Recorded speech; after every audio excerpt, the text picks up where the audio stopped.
Thank you very much, Professor Chai, for this very kind introduction. And many thanks also to Tsinghua, PBCSF, for making this event possible. And I'm very happy to connect this evening with my fellow students of Tsinghua EMBA Belt and Road program and share what I know. Without doubt, this EMBA program is one of the best of its kind in the whole world. It's my privilege to be among the first students to be enrolled. And I also want to emphasize that not only do you learn from it and share with your students, but it's also been a lot of fun connecting with friends and very interesting people from 23 countries along the Belt and Road. Today, my topic is about COVID-19, the investment impact, because that's right in the middle of my job, my profession. We have been dealing with this the financial and investment impact since the first appearance of coronavirus. The first thing I want to say is I'm not expecting a V-shaped recovery.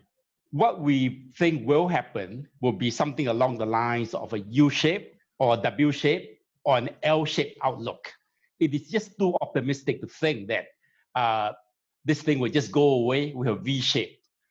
We have here a combination of shocks. There's been a demand shock, a supply shock, a financial shock, and increasingly a political shock to the system. This crisis is much worse than the one we experienced called the global financial crisis of 2008. Just based on the IMF projections released about a few days ago, you can see here that in 2020, the IMF projects the US GDP to decline by 5.9%. In 2009, which was the year with the biggest impact from the global financial crisis, the US declined 2.5%. For China actually is projected to show a GDP growth of 1.2% this year. But in 2009, with the huge stimulus introduced by Premier Wen Jiabao at that time, the Chinese economy actually grew by 9.4%, right immediately after the global financial crisis. The world as a whole, according to the IMF study, is expected to show a decline of 3% in global GDP, whereas in 2009, global GDP declined. I think you have seen newspaper headlines that basically describe the current crisis as a crisis that's a once-in-a-century health crisis. Some governments have openly said, we are at war. It really is, in some ways, the worst economic crisis the world has experienced since the Great Depression of the 1930s. The first point I want to make as a professional investor is that the US market is definitely still overvalued.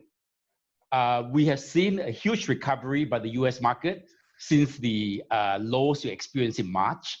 And I will go on to give you some detail about this, but basically, I see the US market, which is the world's most important capital market, and also serve as a kind of a big influence on the rest of the world, that there's still too much confidence in monetary stimulus. There's still too much hope of a breakthrough in COVID-19 cure. Sooner or later, some treatment of COVID-19 will be developed, but to think that the market will turn around simply because of that, to me, is too optimistic. There is also a clear refusal to admit that the US was headed towards a crisis of its own, even before the appearance of coronavirus, before COVID-19. To me, the coronavirus serves as a trigger. It's not the real cause of the current crisis in America. In China, however, the situation is more like a big natural disaster, but one that you can recover from. In fact, before the corona crisis appeared in March, the US had already enjoyed an unprecedented 10 years of economic growth. And it was fueled by financial engineering and very loose money. Some people call the US-style growth bubble economics. Very easy money that create asset bubbles. So that was really, in many ways, a crisis waiting to happen. And the virus is the trigger that is making it happen. You will notice from this slide that since the low of March 23rd, when the market reached a low in New York, the Dow Jones Industrial Average has rebounded by more than 30%. It is an amazing recovery that, in fact, cannot really be justified. And is, in fact, a cause of great concern to people like me, because I think the market is relying too much on the factors I mentioned. By contrast, of course, the CSI 300, which measures the performance of the A-share market in China, in Shanghai and Shenzhen, have been much more stable and steady, and the Hang Seng Index in Hong Kong as well. I would forecast that US stocks will end this year lower than today, and will also be lower at the end of 2021 than today. And I will tell you my reasons as we go along. The best hope for the US will be a U-shaped recovery, but an L-shape cannot be ruled out. L-shape meaning a long-lasting recession. Why do I say that America was approaching its own crisis even before the appearance of COVID-19? Most of these factors are well known, have been identified, but let's go through them one more time. First of all, in America, we face an increasingly divided society. Stagnant incomes basically for many years for middle and working class people. There has been an over-reliance on financial engineering and money printing. The total debt burden in America, both public and private together, is in excess of 350% of American GDP. The national savings rate is actually close to zero. The US really needs to practice austerity, but politically, it is not possible in the US system currently to find a way to save. It's a consumption-based economy. We have seen in recent years a rise of tribal politics, tribal identity politics around the world, including in America. And what to me is a very troubling retreat from global cooperation. The American style of capitalism, to me, is very fixated on short-term profits. It has no real answer for long-term fundamental problems, such as climate change. There's been an excessive shift towards passive investing, ETFs, and automated trading techniques, which, in my view, distorts the markets and exaggerates price movements, whether on the up or the down. Now, I fully respect that the US remains a very strong and very dynamic country that can never be underestimated. I myself used to work in the Asian Wall Street Journal as a financial journalist. So America, of course, is a country I respect a lot. But to me, it is quite clear now that the US system has lost its way. It's developed serious structural weaknesses, and the country, to me, is in a crisis. Let history be the judge. I am thinking along the lines whether COVID-19 really is more a crisis of the West and the system of free market capitalism rather than just another global crisis. Let's now turn to China.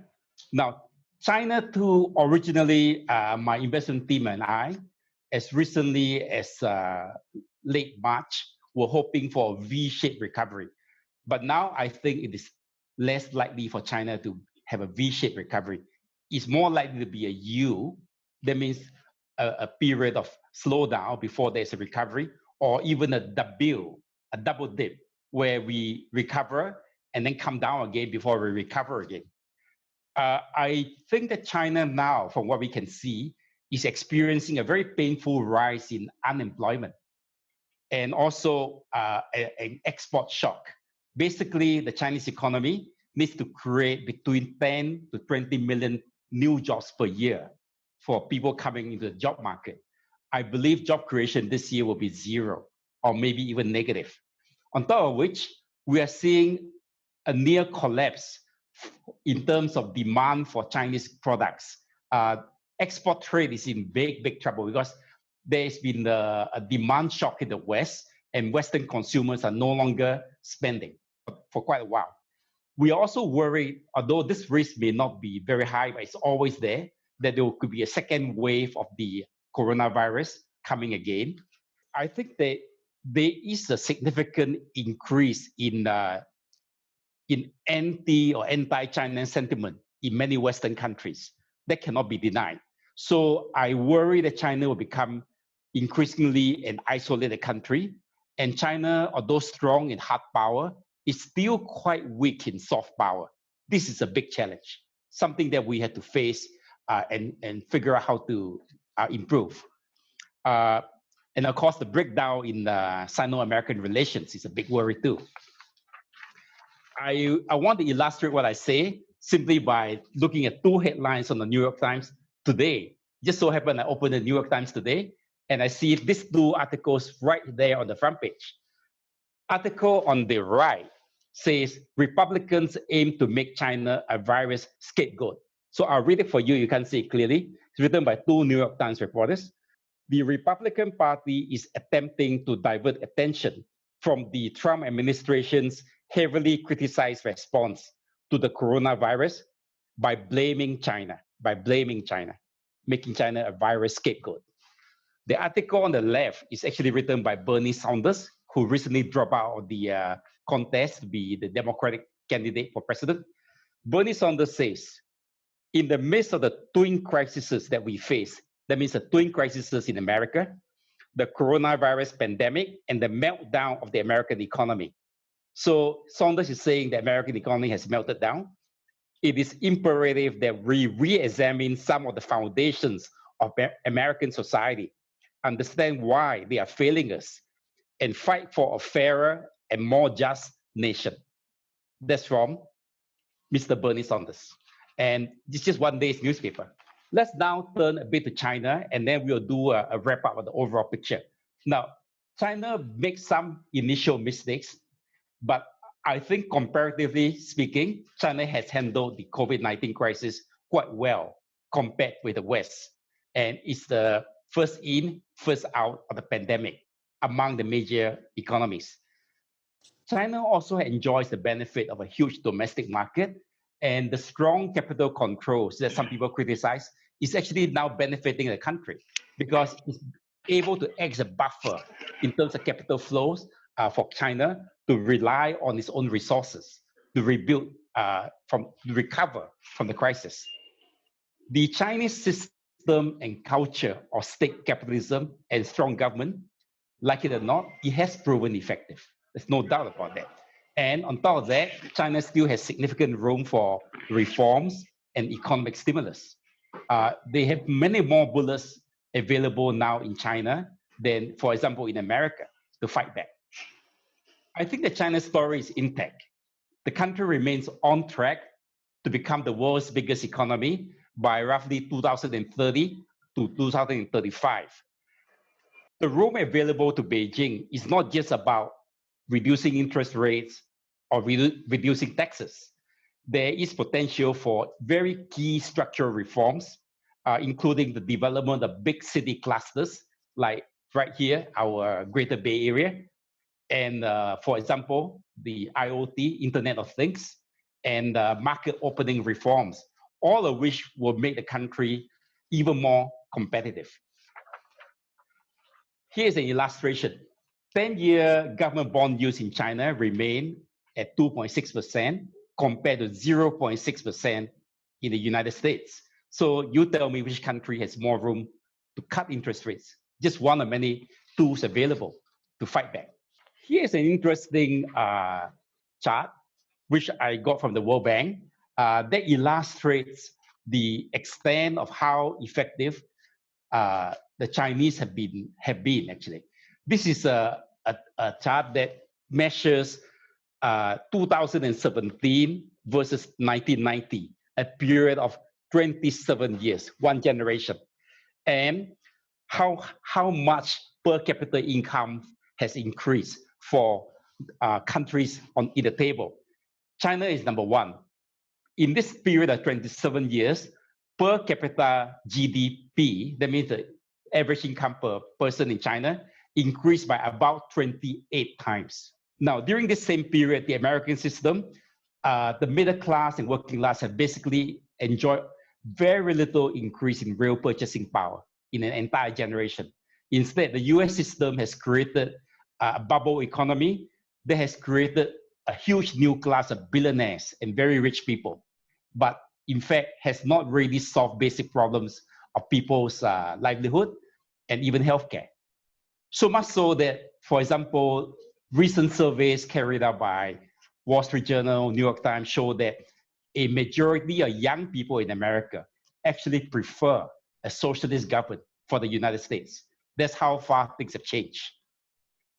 By the way, it's also interesting to note that China is 1/5 of the global population. So a country and a system that can deliver a 28% increase in average income in one generation has done a lot to help to stabilize not only China, but the world. And also, I believe, has really contributed to the overall development of mankind. The next table is also very interesting. It basically says that two countries, India and China, have almost 40% of the world's entire population of millennials. Millennials is a term that means people who became adults in the 21st century. And millennials, these young people, they are the sweet spot of the demographics because they are the people who are the biggest source of demand and supply and productivity and innovation. So 40% of millennials today live in China and India, according to the United Nations World Population Report. Compared to these two countries, other countries are not really that big. And the other thing about China, why professional investors like me are basically very bullish in terms of the long-term China story, is simply numbers like the number of new graduates per year. According to World Bank, China is producing 11.6 million university graduates per year, compared to 3.7 million in the US and less than 1 million in Japan, etc. So these graduates, to some extent, will offset one of the problems of China, which is the aging population. The aging population, to some extent, is a problem, but to some extent can be offset by rising productivity per worker because the workforce is increasingly better educated. Here is a very critical item. STEMs means science, technology, engineering, and mathematics. According to OECD figures, which was reproduced by HSBC in a recent study, China is producing by 2030, it will be China and India together will be responsible for something like 60% of the world's number of STEM graduates. So they will increasingly be able to dominate science and technology developments. Anyway, to summarize the China story, I think by 2030, 2035, according to this study from HSBC, China will emerge as the world's biggest economy, followed by the US. From this table, you can see that the really emerging, fast-rising economic powers are essentially China, India, Brazil, Korea. But another way to look at this is that the importance of cooperation between China and America. But China and America together today is about 38% of the entire global economy, just these two countries. So if they don't cooperate, there really is a lot of problems that cannot be solved. To me, the outlook is can be described as the domestic China-Asia market in particular, which is the stocks listed in Shenzhen and Shanghai, are likely to end 2020 higher than today and continue rising in 2021. It can best be described as, for China, as a painful recovery from an event that is like a once-in-a-lifetime natural disaster. And also greatly complicated, this recovery, by an emerging political and economic crisis in America and a breakdown in global trust and cooperation. And also, it's important to note that Chinese stocks are recovering from a relatively low level because unlike US stocks, China had been going through some ups and downs before COVID-19 and was just starting a recovery before this pandemic struck us. But having said that, I still think there's a lot of problems in China. A lot of damage was done by the coronavirus. So as I mentioned in the beginning, you'll be more of a U-shape or even possibly a W-shaped recovery. I'm not expecting a V-shape. Now, the trend for Chinese outperformance in the stock market has actually already started. In fact, despite the amazing 30% gain in recent weeks, the year as a whole, year to date, S&P 500 New York is down 13% year to date, whereas MSCI China, as well as the CSI 300, which measures A shares in China, are down 7%, making them among the best performing stock markets in the world so far this year. I think this is the beginning of a trend. This is just briefly to summarize the fact that valuations in China are not high. These figures are just lifted from Bloomberg, and I believe the numbers are optimistic because they don't take into account coming earnings revisions downwards. There's gonna be a lot of companies reporting lower than expected earnings, and some companies have completely stopped giving guidance to analysts and professional investors like me because they don't want to talk about it anymore. They don't know. So when we say here the CSI 300 is 11.5, well, perhaps the real PE is based on 2020 projection, maybe more like 13. And the real PE for America, given here is 19.4, maybe more like 22 or 23. But the trend is clear. US stocks remain expensive. What is my recommended investment strategy? I've been saying this for a long time, well before the onset of the pandemic. I think the successful investor today must attack and defend at the same time. In today's situation, attack could mean buying China-related stocks and bonds for reasons we mentioned. To me, defend could include buying gold, which I like. I think gold still has some great potential in front of it, and holding cash to defend yourself. And I will explain this why. Now, look at this rather interesting and very updated table, which I lifted from a Macquarie research report just a few days ago. It shows you the staggering extent of financialization of the global economy. Basically, what I'm trying to tell you is that paper assets, financial assets, including loans, fixed income bonds, and other financial securities, now account for 5.4 times. Securities, paper assets are now many times in excess of the value of real assets, of the real economy. And this is pretty dangerous. But if you don't attack, you don't take part in this party, you are always in fear of missing out. Because I think to the extent possible, central banks around the world, and that also includes China, are very willing to use their balance sheets to support asset prices and employment. They'll do whatever it takes. In fact, right now in two countries, the United States and Australia, the central banks have openly said they will do unlimited QE. So this is very scary. Essentially, they are saying they will kill anyone who dares to sell anything. They will use their balance sheet. And the US balance sheet is infinite because the world is hooked on US dollars. So long as they own the money printing machine, they can print any amount of US dollars they want to buy out anyone who wants to sell assets. So this is unlimited QE.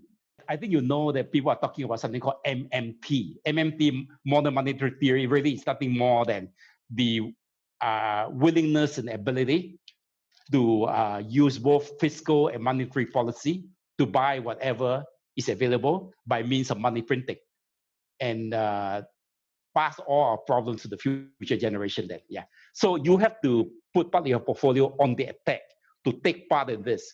It's very dangerous to fight against central banks. But at the same time, you don't know when this, to me, frankly, very bubble way of managing the world will end. Something bad may really happen besides COVID-19. Nobody can be really sure. At some point, the system may really break down. For that, you need to have some sort of buffer or defense. At the moment, to me, there are a number of defensive methods, one of which simply is holding gold, real gold, though, physical gold, not paper gold. And another is likely they're not holding cash, even though interest rates are very low. It's just that so you have something available to fight back if things do collapse.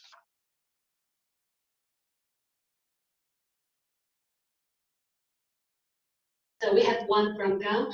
He asked about where foreign capital flow into Chinese mainland market. Yeah, thank you for that question. Actually, it's just a coincidence, but internally within Value Partners, we have been discussing this at great length. We think that the flow of foreign investment interest into mainland of China is only starting. Some figures.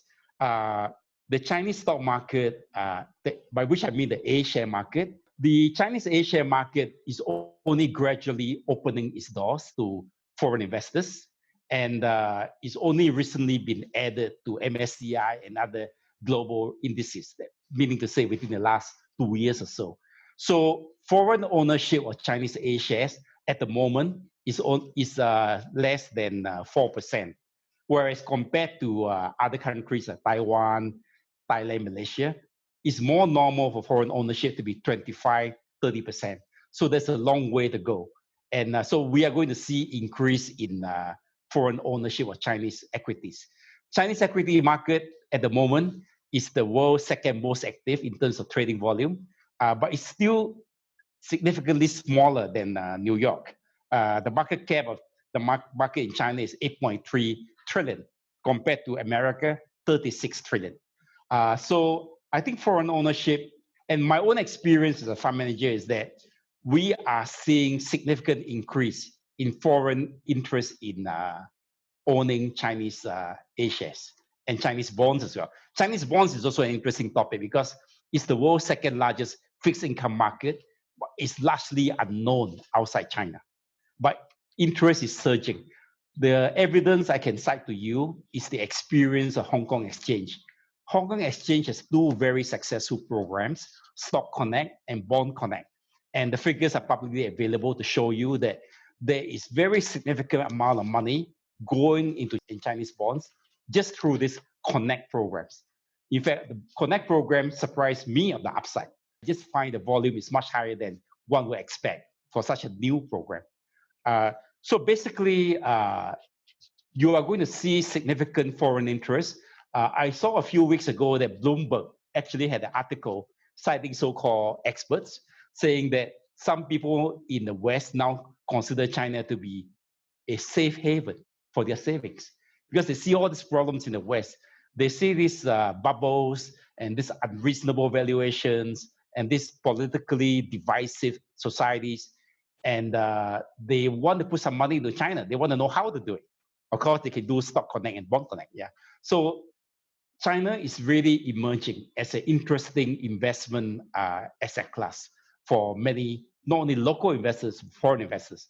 One other thing I want to share with you quickly, because it interests me as a value investor, is the phenomenon where in the efficient markets, it's not so easy for active investors like me who do research and have a huge team of analysts doing company visits and research to outperform because the markets are quite efficient. But in China, active funds still outperform. You will see that the yellow bars represent the active funds operating in mainland China. The blue is the benchmark. It's actually just a CSI 300. In every period that was covered by this CLSA survey, the active funds way outperform the benchmark, meaning that if you work hard, you're a professional, you have research, you can still do quite well and obtain alpha. Now, this one shows you that you are a contrarian investor in China, you can also outperform. Because it seems that the China's market up to now is not really dominated by professional investors.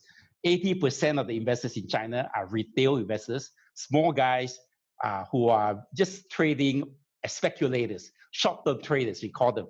So they tend to buy when the market is high and sell when the market is low.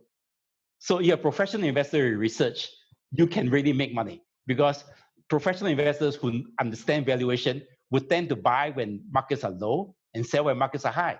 So China is still potentially a very interesting place for professional investors to get involved.